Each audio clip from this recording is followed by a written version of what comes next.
everyone, my name is Ingrid Motta. I'm currently a researcher at the School of Chemical Engineering at the University of Campinas, where I received my PhD.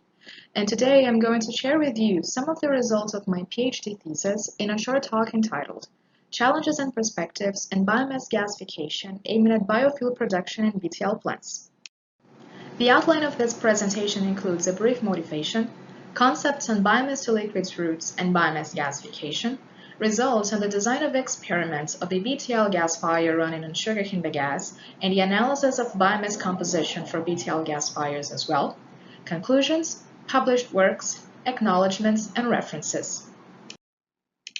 The Brazilian transportation sector has a high dependence on fossil fuels, whose combustion results in the emissions of greenhouse gases. In 2016, Brazil has emitted over 400 million tons of CO2 equivalents in a way that national initiatives are required to reduce such emissions. So in this context, the RenovaBio initiative aims to expand the biofuel production while also reducing the greenhouse gas emissions. So the sugar alcohol industry, which produces almost 2 billion tons of sugarcane yearly, is able to supply the raw materials required for the biofuel production, as after the extraction of juice, almost 38% of the sugarcane is converted into sugarcane bagasse. The sugarcane bagasse can be converted into biofuels such as jet fuel, diesel, and gasoline in the so-called biomass to liquids or BTL routes. In the BTL routes, biomass is first physically pretreated and then fed to a gasifier to be converted into a raw syngas. This raw syngas has to undergo cleaning and conditioning stages in order to obtain only hydrogen and carbon monoxide, which are fed to a Fischer-Tropsch synthesis reactor to obtain mainly hydrocarbons. Although very promising, the BTL routes have many challenges that prevent its commercialization, and these challenges are mostly related to the operation of the gasifier and to the biomass properties. So regarding the operation of a sugarcane bagasse gasifier, there is little experience of this biomass in BTL plants of large scales. Also, there are multiple variables that affect the design of a sugarcane bagasse gasifier, such as the gasifier configuration, the possibility of using a pressurized operation, the syngas quality, the process efficiency, and the reaction rates. As for the biomass properties, the variability in the composition of the biomass will affect the composition of the raw syngas, which limits the fuel flexibility, requires the commissioning of the BTL plant every time the biomass is changed, and also limits the quality assurance.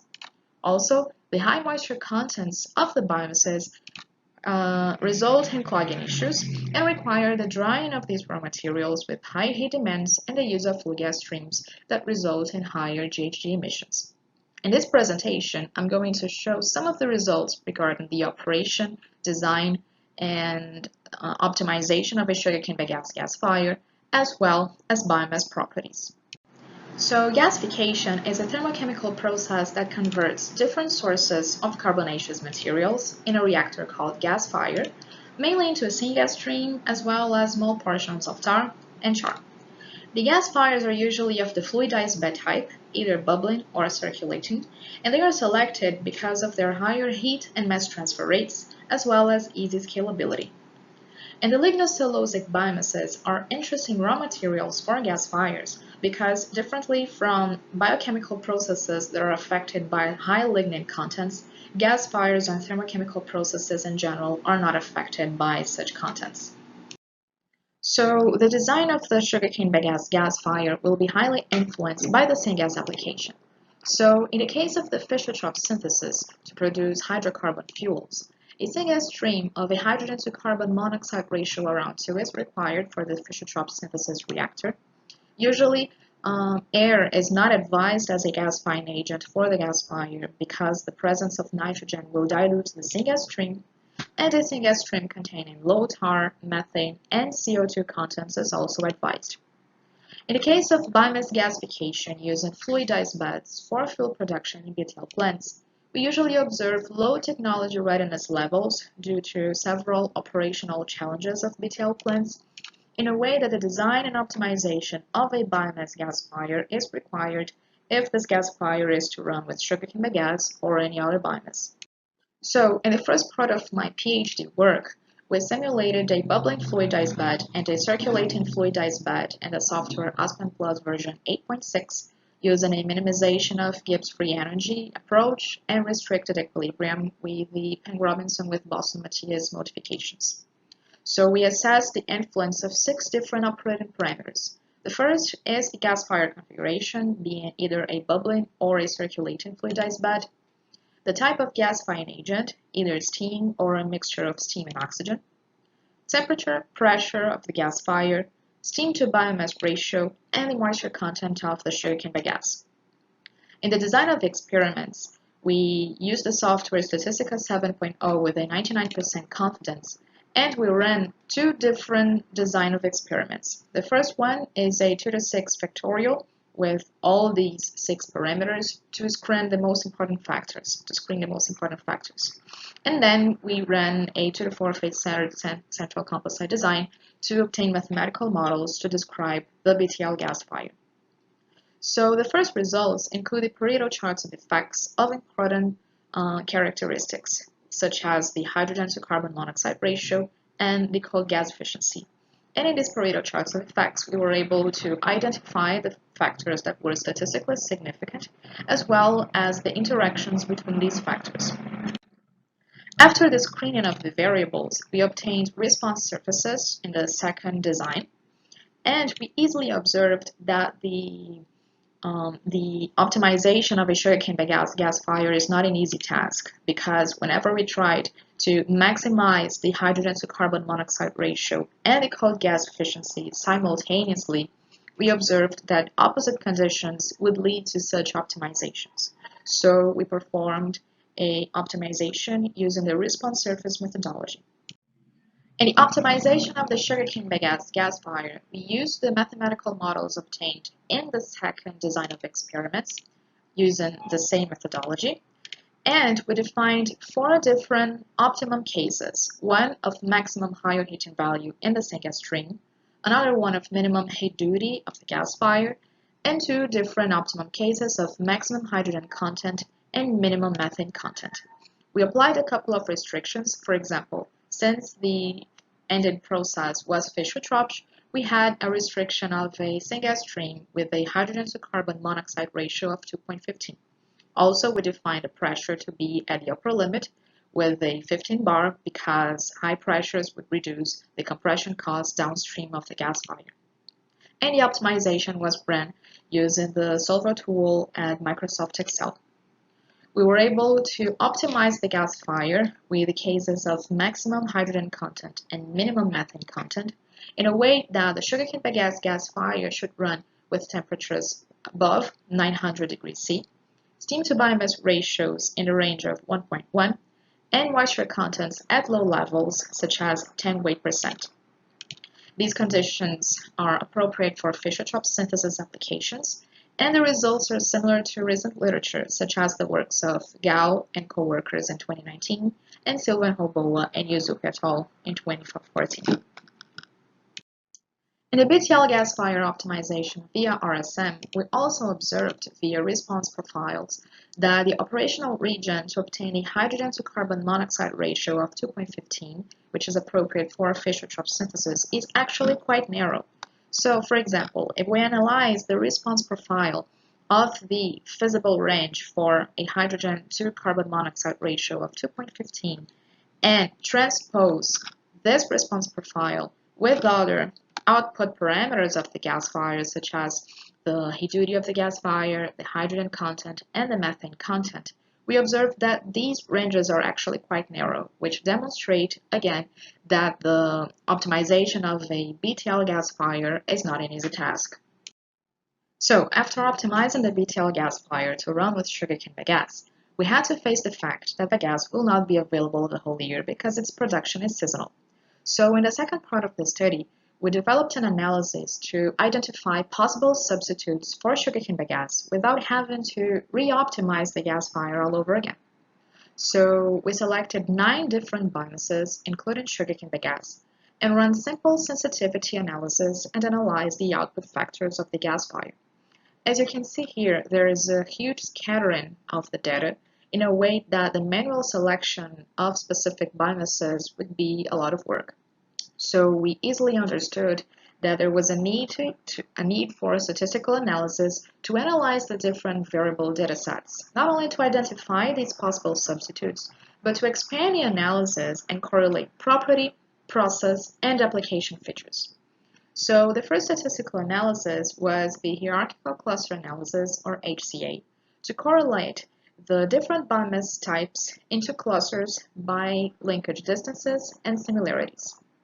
So the first result demonstrated that the possible substitutes for sugarcane bagasse could be the energy cane, the soybean straw, and the corn straw due to similarities of volatile matter, carbon, and hydrogen and oxygen content, as well as the obtained hydrogen to carbon monoxide ratios and methane contents in the syngas.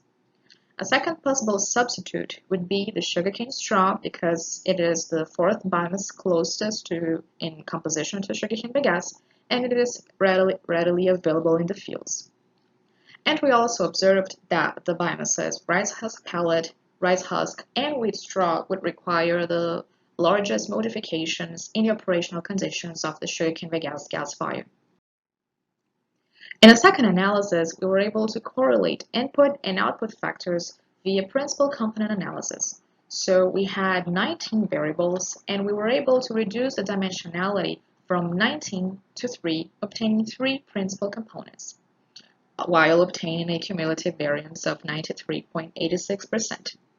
So we were able to identify the most influential variables, here highlighted, and we were also able to identify correlations and anti-correlations between the variables, here represented. And the trends were similar to those obtained by Mimoshtagi et al. In 2016 and Gill and co-workers in 2019, who used similar statistical analysis for different features of the biomass gasifier. So using this statistical analysis, we were also able to identify possible syngas applications based on the biomass properties. So, for example, if we're aiming at hidden power applications or synthesis processes with high CO demands, biomass sources with high carbon contents or carbon ratios are advised. However, if we're aiming at Fischer-Tropsch synthesis or solid oxide fuel cells, low levels of these parameters are advised. And if we're aiming at synthesis processes with high CO2 demands, high levels of volatile matter and oxygen content are suggested. So among the conclusions, we were able to observe that gasifiers with high pressures are advised to reduce the compression costs. Steam to biomass ratios are key to increase the hydrogen to carbon monoxide ratio, and the moisture content, while still a form of water, must be maintained at low levels because of the feeding issues. And we also optimize the gasifier aiming at a high hydrogen content in the syngas stream. Regarding substitutes for sugarcane bagasse, energy cane, soybean straw, corn straw, and sugarcane straw are possible substitutes for bagasse without having to re-optimize the gasifier all over again. And biomasses with low carbon ratios are interesting for Fischer-Tropsch synthesis. And among the perspectives, a trade-off for gasification design is usually required because there is no way you can optimize all the parameters of the gasifier without having losses in performance. And one must select tools for biomass and process feature selection for multiple syngas applications. So among the published works, we have my PhD thesis, which was defended last year. We also have 5 journal papers and 1 book chapter. We would like to thank the University of Campinas and the School of Chemical Engineering, as well as the laboratories LOPCA and LDPS. And we also thank the funding received from CNPq, FAPESP, and CAPES. Finally, here are the references used in this presentation, and I would like to thank you all for watching, and in the case of questions, please send me an email. Hello for everyone in this BBEST virtual session. I'm Carlos Driemeier. I'm a researcher at the Brazilian Biorenewables National Laboratory. I'm going to present this talk on the multi-scale observations of mineral impurities in sugarcane bagasse and straw. Sugarcane bagasse and straw are a vast renewable feedstock. They jointly account for about 2/3 of the sugarcane biomass in a dry mass basis or an energy basis. So bagasse is the fibrous residue after crushing the stalks, and the straw is mostly composed by the leafy matter of the sugarcane. And these feedstock can be used for production of bioelectricity, cellulosic biofuels, such as cellulosic ethanol, and also biochemicals. Bagasse and straw have inorganic contents, and that can vary from about 1% when you have clean biomass up to 20% in extreme cases of highly contaminated biomass. This is usually quantified non-specifically, simply as ash content. And in many ways, these inorganics impact bagasse and straw conversion technologies. One example is abrasion caused by these inorganics in equipment such as pretreatment reactors.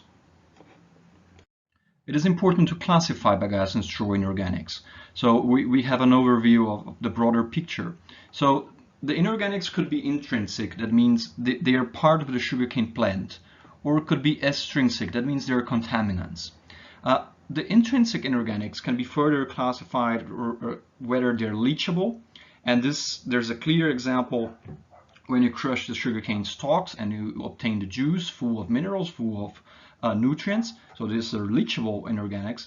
And also there's structural, non-leachable inorganics. And the main example is the silica that is part of the plant, structural silica, the silica phytoliths of the sugarcane plant. In the case of extrinsic inorganics, we can further classify regarding the origin of the contaminants. The contaminants could come from machinery, and these are examples. So you have these coarse ferrous particles coming from machines, and very common contaminant is the contaminants coming from soil. And it's important to recognize that soil has a texture, has different particle sizes, and soil has mineralogy. And of course, the texture and mineralogy of soil depends on the soil type. The first example of observation is coming from our experience in the LNBR pilot plant. So this is a picture of our pilot plant, and we usually process in a project like tons of biomass, of bagasse, straw, or others.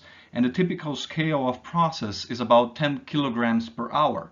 So this is a small industry, and it gives us a perspective of what's important for an industrial scale. This slide shows examples of what we find in industrial bagasse, like coming from truckloads of bagasse. And these are metal pieces separated from bagasse. These are small stones or gravel separated from bagasse. This is actually coarse organic matter. But these metal pieces and gravel, they were separated by a pneumatic cleaning before processing in the pilot plant equipment. And if they are not separated before processing, they could cause major damage to the pilot plant equipment. Another scale of observation comes from microscale analysis, X-ray analysis. So we take pieces of sugarcane bagasse or straw, and we take these pieces to the synchrotron X-ray light source in the Brazilian synchrotron light laboratory. And we use two techniques. One is X-ray microtomography. So with microtomography, we obtain 3D images of the biomass, like shown here, and the mineral particles that are adhere or impregnated in this biomass, which is this red spot shown here. The other technique is microfluorescence. In this case, we scan the beam on the surface of the biomass particles, and we are sensitive to chemical elements. In this case, I'm showing here an example of an iron map, and we see this hot spot here of iron indicating that there's an iron containing particle at this site of the map. Let us now look to native grayscale images. This is digital cross-sections of the 3D, of the tomographic images. So you see here the cells. These are parenchyma cells. These are fiber cells of bagasse particles. And you see very brighter, much brighter spots here, or here, or here, or here, or here. So these brighter spots are minerals. We do not know exactly which minerals, but they are minerals, and they contrast with the organic matter making the cell walls. So, and it's very interesting to notice that in many particles of many different samples of biomass, different lots of biomass. This is bagasse A, bagasse B, straw C, straw D, straw E. We find common range of particle size that is adhere impregnated into the biomass structure. So the typical range is from 5 to 27 micrometers. But here we are counting the number of particles, not the volume or not the mass of the particles. This is particle number. It's important to recognize that the larger particles have a disproportionate contribution to the particle volume, the total volume of minerals or total mass of minerals that is part of the biomass. When we scan the biomass particles with X-ray and collect a fluorescence signal, we have these elemental maps. So here an example of one titanium elemental map, an example of iron, silicon, zinc.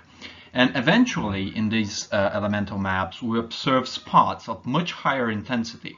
We call it hotspots. And these hotspots of elemental intensity are attributed to mineral particles. So we counted the number of hotspots observed in different particles in different lots of bagasses, bagasse A, bagasse B, straw C, D, E. And we noticed that silicon, iron, and titanium make up the larger share of the elemental hotspots observed by microfluorescence.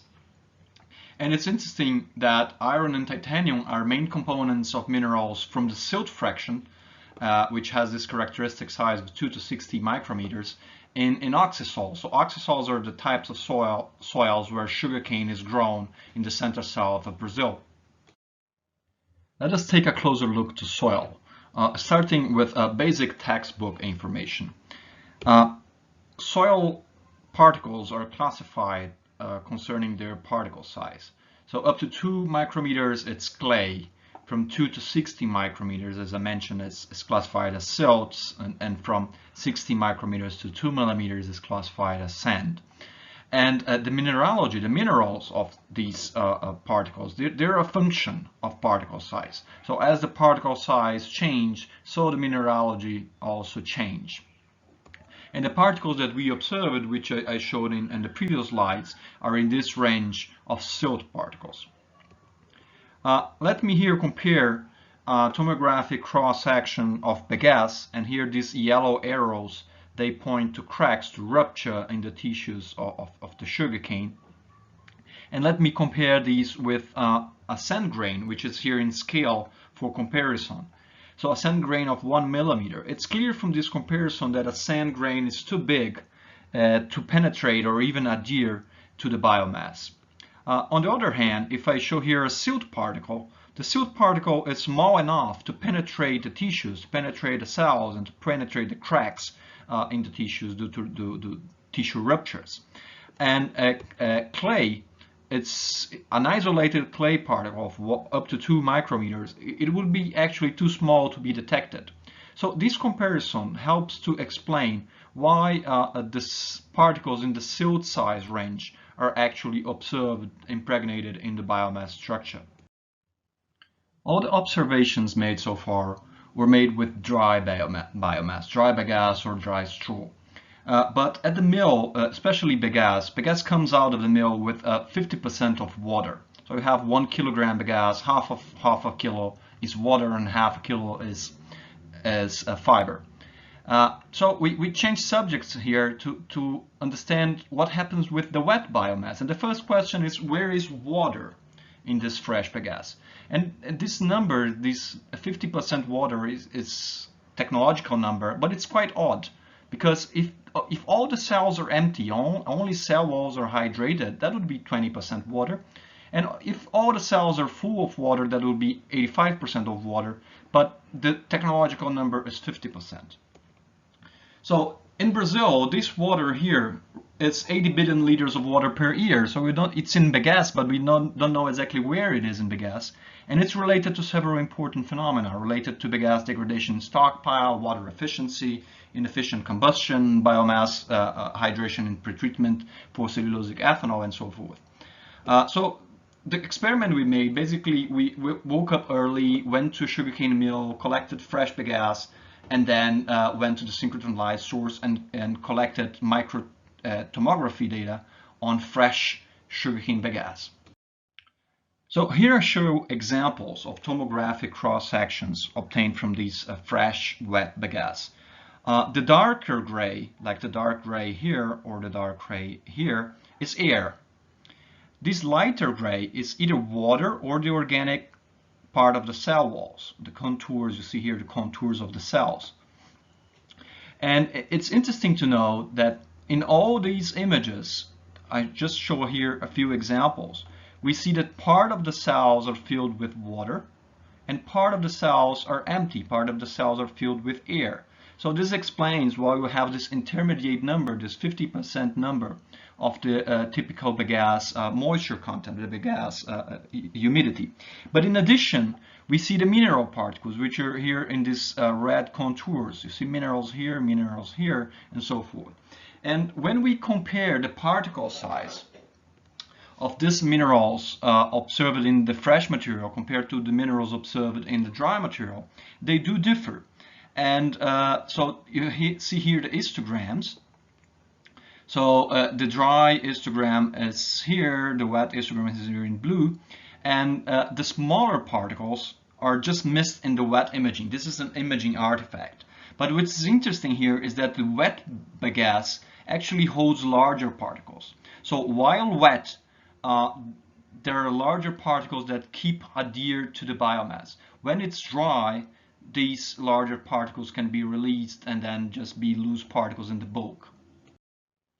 Let's talk about observations of silica.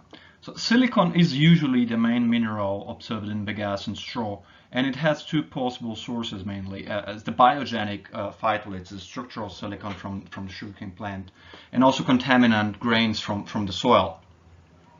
And I show here an example. This is the example of imaging the surface of stalks, and we see these bodies here. This is electron microscopy with energy dispersive spectroscopy. So you see these bodies here. These are bilobate phytolates. So these are the characteristic silica bodies at the epidermal tissue of sugarcane stalks. You see they here in green. And they have characteristic size and shape, size of about 10 micrometers. If you fractionate a bagasse with sieves and take the fine fraction is the richer one in minerals, and take an image using the same techniques, this is an example of image that you get.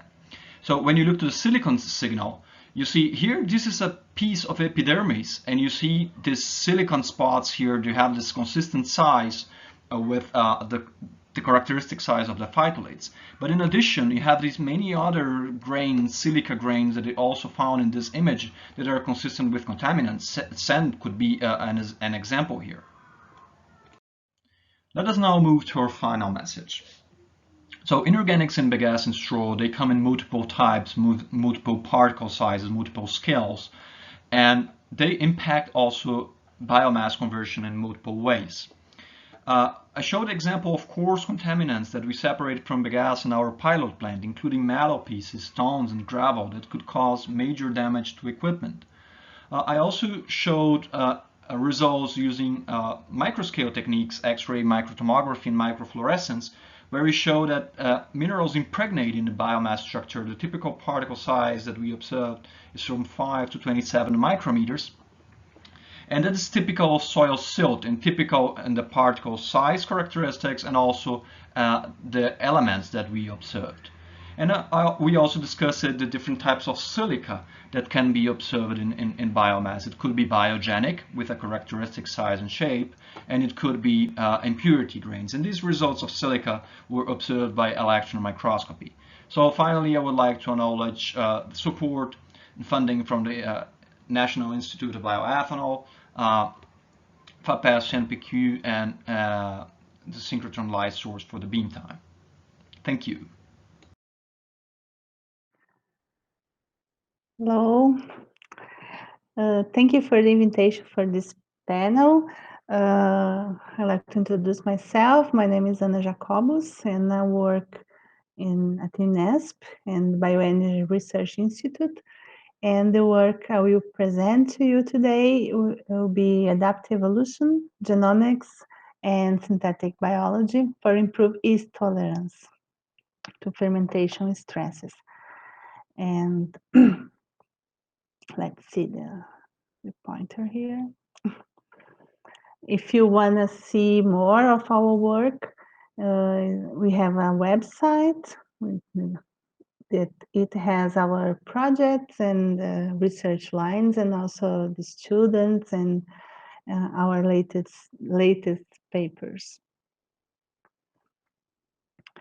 We work mainly with yeasts, but other microorganisms also, some bacteria, but mainly with yeast, Saccharomyces cerevisiae, particularly with the industrial yeasts, as PE2, Pedra 2, and also other yeasts like this fission yeast, Schizosaccharomyces japonicus. And we developed experimental evolution protocols using genomics, bioinformatics, and developing molecular genetic tools and synthetic biology also, to understand mainly stress tolerance and biotechnology for yeast. And as you know, here in Brazil, we have a particular way to use yeast in fermentation, and it's support all kinds of stresses. And one of the first projects that we use to understand high ethanol concentration stresses, but now we have other inhibitors and lignocellulosic inhibitors also to understand the action on Saccharomyces cerevisiae, mainly on Pedra 2. First of all, we do genomics also, and we upgrade, and we just published this paper where we compare genomics from the P2, the Pedra 2, with other biofuels strains, and trying to understand some signatures and also some genetic features that characterize this strain suitable to biofuel production. It's an update. And in our lab, we have several lines, let's say, and one is genomics. Then I will show you first, and then after I will show you some evolution protocols and molecular genetic tools also. In this paper, we try to understand several features, update the resolution for other sequencing that has done before, to understand what makes bioethanol strains so tolerant to stresses. Then we can unveil some copy number variations, some telomeric clusters, and also to understand the evolutionary history of these strains. We sequenced 2 haploids using Illumina and PacBio, short and long reads, and we compare with other studies, mainly these 2 I will show you here. This genomic, the sequencing more than 1,000 genomes for Saccharomyces cerevisiae around the world, and also this paper where they compare yeast strains for mainly bioethanol production, beer production, wine production, and so on, and also bioethanol, only 5 strains. With that, one of the first results were the resolution of all 16 chromosomes, updating data for previous papers for other groups, but mainly increasing the resolution on telomeres, finding alleles only in one spore, other spore. This Saccharomyces cerevisiae P2 is very polymorphic between all the P2 around the world, And we can find also reductase related to tolerance mainly, and regions non-related to Saccharomyces cerevisiae, not related to the lab Saccharomyces cerevisiae S288C. That could be integration. So here we can see regions important in copy number. With all the Saccharomyces cerevisiae sequencing, comparing with our spores here, then we can see they have very similar, several similarities, such as regions from outside the Saccharomyces cerevisiae, aquaporines, genes related to iron homeostasis, and the whole endonucleases. We try to find some signatures for the bioethanol strains. And also with this genes present or absent, we could map the percentage the genes are only present or more present in bioethanol strains, such as non-Saccharomyces cerevisiae, introgressions for others, and other some deletion here in aquaporines and other genes. And also copy number variation, the increasing or decreasing on copy number variation, very similar between them, somehow similar between others, but very different from the controls that are not related to bioethanol function. Then these genes are related to vitamin cluster, metal homeostasis, and other transporter for nutrients also. And some introgressions, one of them is here, is from Saccharomyces paradoxus, then have several, a cluster of several genes that are known found in Saccharomyces cerevisiae. And then on the paper we have others from Zygosaccharomyces bali, then can give some tolerances. The open field to understand that. This is really nice, then you can see that. We found several amplifications on amino acid permeases and nutrients, some deletions important, and also amplifications on ferric reductase pathways, then can show some gene dosage or somehow important for these strains. And also comparing to the other several clusters on that paper, the 1000 genomes, then you can see the several genes are very different from the other clades. Then we can find some signatures here. And we highlight some signatures, some Saccharomyces region, some deletions, some amplifications, and so on. This paper is very nice, it's just out. And one thing very interesting for this paper is the align free.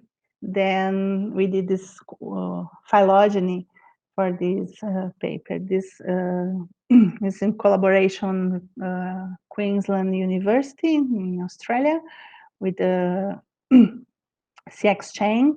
And the main thing is to take all the genomes, and then shred in contigs with 21 nucleotides and compare them. Then these 21 can give us unique K-mers for derived for one genome. Then we can compare and then can not align, but we can set a phylogenetic trees. It's very nice. And with that, we recovered the same 5 major clades for the paper that I showed you before, those 3, the Verstrepen group in Belgium. And they then we could put all the bioethanol strains in one clade. Then we can see his monophyletic clade for the bioethanol. It's very unique. And the first time this was done with eukaryotes. This is very nice. And comparing that 3, we can see it's very similar, but it's more easy to do as another technology. Then you can, it's not in submission anymore, but it's out. It's in frontiers in microbiology. It's very nice. Then with this paper, we could do some evolutionary story for this yeast related to European winemaking process with the settlers. They brought to Brazil the Portuguese and the settlers here, and make some cachaça here from the same strains, and passing a lot of domestication steps. Then you can follow with some genes, mainly the paper that described this with aquaporines, very nice. And now with this recycling process for the bioethanol production here in Brazil, then we can see a 3rd round of domestication. Because these strains are selected from the site itself and the production itself. It's very nice. The paper is I'm very proud of the paper. And also, our lab is committed to develop molecular genetics easy to anyone, and to understand it, to construct new strains. One of them, then we developed these techniques. One of them is DNA ligase free multi-part assembly technologies. We try to don't use any kit, only with the PCR and using the recombination machinery from the cells, and also develop assembly of the vectors, constructions, and also CRISPR-Cas more recently. The first paper on this part of my presentation is a paper for our lab in 2015, where we call this in vivo cloning or optimal clone. Then we set PCR fragments with some homology, 20 to 40 base pairs homology, and then the fragments are transformed into cell in bacteria, in coli cell, and then we have the clone. It's without any ligase, anything. And now we are developing the CRISPR-Cas technology in our lab, mainly to construct our mutants, but also to contribute with this field, humbly. And we split the plasmid with the guiding RNAs and Cas and everything in 2, and then we set with our technology with the in vivo cloning. We set the guiding RNA. And also in Saccharomyces cerevisiae. And then we can... Ai, Jesus. Sorry for that. And we set our guiding RNA exclusively for one gene, for deletion, and so on. And we can have several ones and different marks also. And we transform to the progenitor, and then also after that we transform with a plasmid with Cas9 that can cut the DNA, and with some mutation or with some PCR with the SNP that we want, and also transform them. And it's very, very nice. This is working very well. Probably soon we have a paper out with that. And for the last thing, I wanted to present my project at FAPESP. I have a Young Investigation Award, where we try to understand the tolerance of yeast for the lignocellulosic hydrolysates. It's a collaboration between several people. They're very good people, and very nice to work with them. Lignocellulosic hydrolysate is very nice to work with, but has a lot of inhibitors that can prevent or can delay the fermentation. Then I try to understand how these inhibitors together can impair or how the yeast can be challenged with them. Then we have several aims in our projects: produce our own hydrolysates, do adaptive laboratory evolution KTL to find the alleles, and also all the pipeline to bioinformatics and to reconstruct the alleles in the parental backgrounds to understand the phenotypes. Then we have done the hydrolysate has a lot of concentration of inhibitors, and also we try to understand if the change of pH changed this, because we have to use a pH closely or slightly close to the pH of Saccharomyces cerevisiae leaves. Then we didn't see any change, then it's good. Then Yasmin is a PhD student. She's doing adaptive evolution laboratory protocols with serial transfers and also with shocks. Then she developed several populations, haploids and diploids with antibiotic marks. And she is working right now with this increasing of lignocellulosic hydrolysates and challenging them. And this is a graph for this. She is increasing the concentration of lignocellulosic inhibitor and also see the tolerance. And then we will sequencing and identify the alleles, and also modify the strains and try to scale up the fermentations.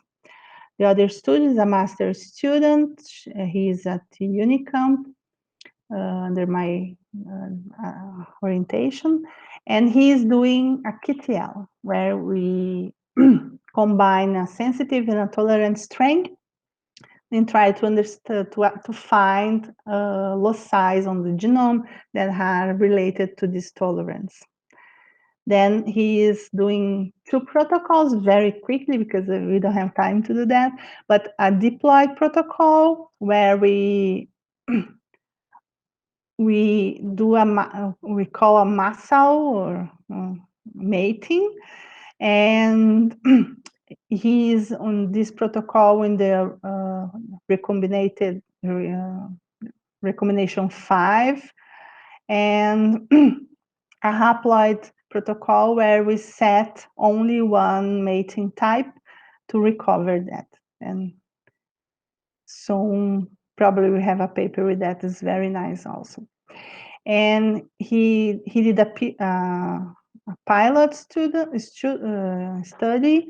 Then we select the tolerant and the sensitive. And here is a very preliminary data, where we can see here with no hydrolysate and 35 is a 35% of hydrolysate, then the time to achieve the lag phase, the mid of lag phase, the middle of the lag phase. Then you can see the S2AAC, well, almost 40 hours, but the other ones can achieve the middle of the lag phase very short or more short than that. Then these recombinated cells here are going to sequencing right now. And here are the graph that show us this is a 35 lignocellulose with hydrolysates, and the 0, then you can see this delay on fermentation, but the tolerant and this recombinated are more fast.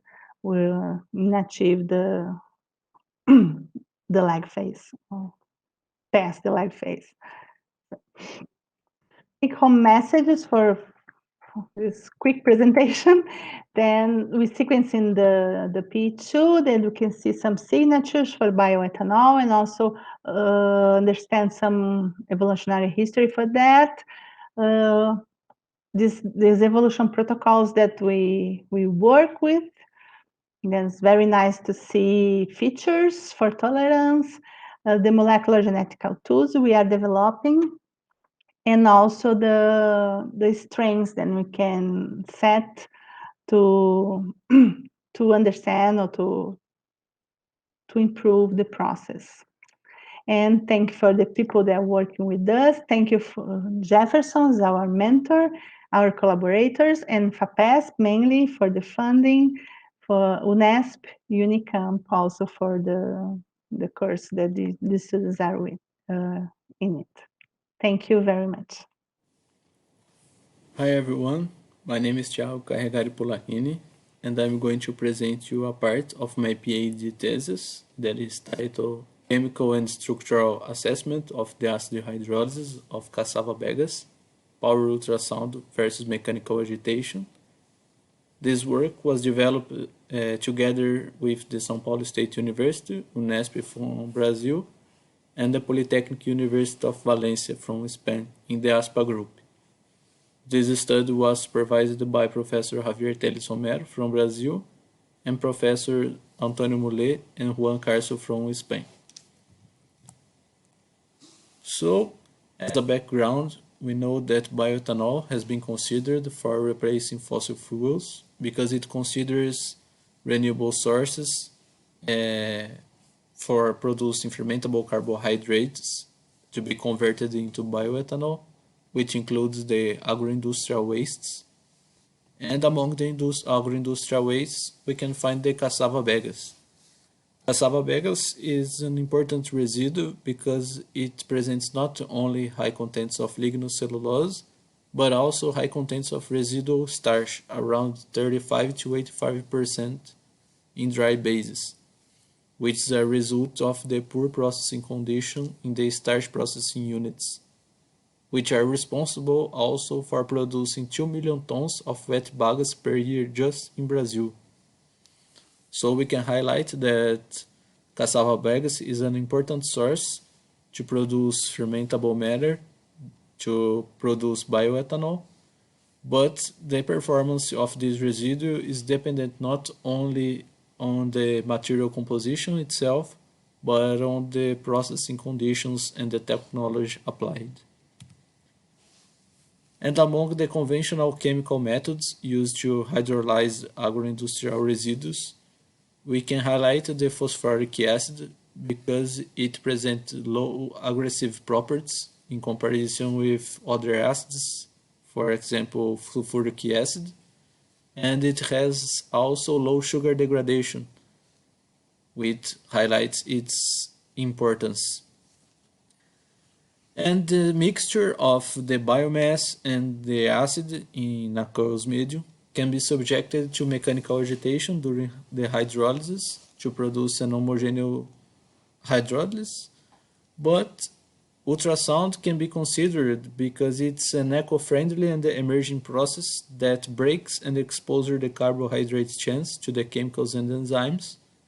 It promotes microagitation and a better contact between the external agents and the substrate, and it can also enhance the conventional process under mild conditions. So we can use less aggressive acids as the phosphoric acid at low temperatures than the temperatures commonly used for a conventional process. So the objective of this work was to evaluate the chemical and structural effects of ultrasound-assisted acid treatment of cassava bagasse under mild conditions of temperature and phosphoric acid in comparison with mechanical agitation. So, cassava bagasse was provided by a starch processing unit in the São Paulo state, and we analyzed the sugar released by two different steps. First step considered the sugar dissolution process, which aimed at evaluating the sugar content in the raw material. And after reaching the equilibrium, where there were no more sugar released in the dispersant, we could add some acid to these suspensions to start the actual hydrolysis. And beside the sugar released, we analyzed the structure and acoustic effects by microscopy, possible rheological alterations, and alterations also in the acoustic fields, because we know that not all of the input power is transmitted to the medium. In the first step of sugar dissolution, we agitated the biomass in aqueous solutions during 300 minutes at 50 degrees. Under mechanical agitation, these suspensions were concentrated at 5% of cassava bagasse, and we analyzed the reducing total sugar content by the DNS method. And after defining the equilibrium, we added some acid to reach a concentration of 10% of phosphoric acid in the solution, 5% of cassava bagasse in the suspensions, and these suspensions were subjected to mechanical agitation or ultrasound to start the acid hydrolysis during 60 minutes at 50 degrees. And we analyzed the reducing total sugar release, structural effects by bright field fluorescence and polarized microscopy. We characterized the acoustic fields by the calorimetric method, and possible alterations in the apparent viscosity by rheological assays. And the system used for the mechanical agitation is this one, and we can see the shape parameters of the system. It's a quite simple system. And the other system is the ultrasound apparatus. In this process, we can see that we inserted the suspension in the vessel. We coupled the ultrasound to the suspensions, and over the hydrolysis, the temperature of the suspensions increased due to heating effects, and we had a thermocouple inside the suspensions to measure the temperature. And every time the temperature reached values above 50 degrees, the controller actionated the peristaltic pumps to pump refrigerated water glycol mixture through the ejected vessel to decrease the temperature of the suspension to maintain the temperature almost constant at 50 degrees. Starting the results, we can see the sugar dissolution process in aqueous medium. We have the relative sugar production for reducing and total sugar. We can see that after 4 hours of sugar dissolution, we had no more dissolution of both reduced and total sugar. So we defined this point as the moment we are going to add the acid into the suspensions to start the actual hydrolysis. And these two graphs, we have the actual acid hydrolysis. So we consider that all the sugar released in this step comes from the actual acid hydrolysis. So we can see in the graph from the left the relatively reducing sugar release. We can see that after 30 minutes of process, we found 52% higher reducing sugar released in the ultrasound-assisted process, and similar behavior was observed for total sugar released, which we found 69% higher released in ultrasound-assisted process as well. We can say also that at the end of the hydrolysis, we do not find much difference in the process, which can be attributed to the difference in the acoustic power. We analyzed the acoustic power before and after the hydrolysis. We started with an input power of 400 watts, and the acoustic power transmitted to the medium before the hydrolysis was 148 watts. But after the hydrolysis, we can see that these values decreased for 77 watts. So we can say that acoustic field was significantly reduced at the end of the acid hydrolysis. And this fact can be attributed to the alterations in the apparent viscosity. Before hydrolysis, we found much less viscous systems than after hydrolysis. And even more, when comparing the mechanical agitated systems and the sonicated systems, the suspensions that passed through the ultrasound treatment resulted in a more viscous suspensions than the mechanical agitated suspensions, which provide us insights that some other components were released through the dispersant in the ultrasound-assisted process. So the ultrasound increased the apparent viscosity of the suspensions when compared before and after hydrolysis, and also when compared the mechanical agitated experiments. If we look to the structural effects of the fibers, we can see that purple and green structures represents the fibers. Before hydrolysis, we had some fibers dispersed in the medium, and also intact fibers. And after conventional agitation, we have intact fibers as well, but the dispersed fibers that are in the medium was kind of hydrolyzed. And in the ultrasound-assisted process, we can see that the particles passed through an erosion process. The particle presented a more rounded shape, and we also found more fibers dispersed in the medium, which provide us information that the ultrasound could not only release sugar but also release part of the fibers into the dispersant.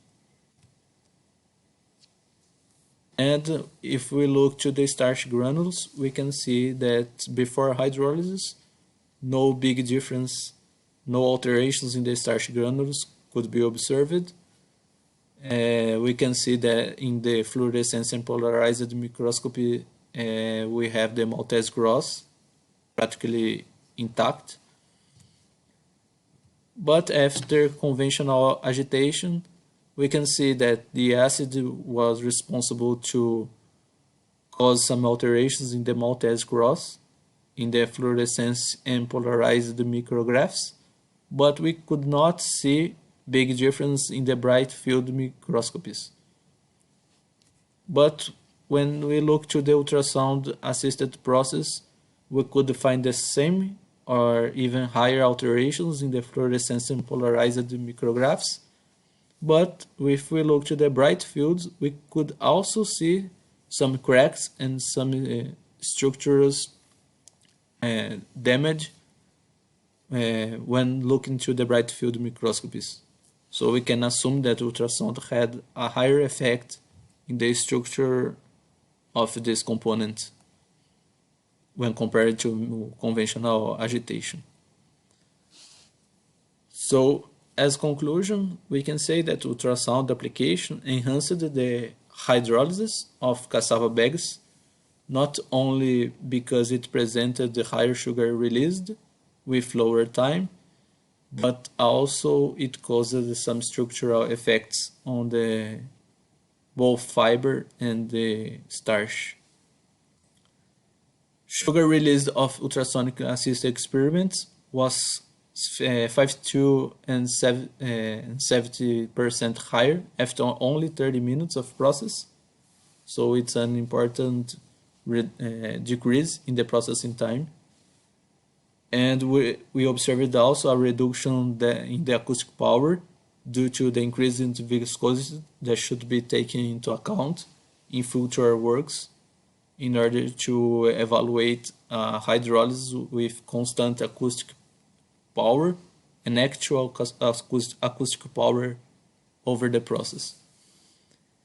And we can say that both mechanical agitation and ultrasound provided a good interaction between the catalyst and the biomass, but ultrasound caused slight higher erosion in the starch granules and the fibers, which represents an interesting alternative to treat the biomass, not only by shortening of the processing time, but by reducing the chemical usage when compared to previous studies using just phosphoric acid. We would like to thank the FAPESP for the Bioen process that supported this work, to CAPS and to INEA by the corresponding process. And to you, thank you for your attention.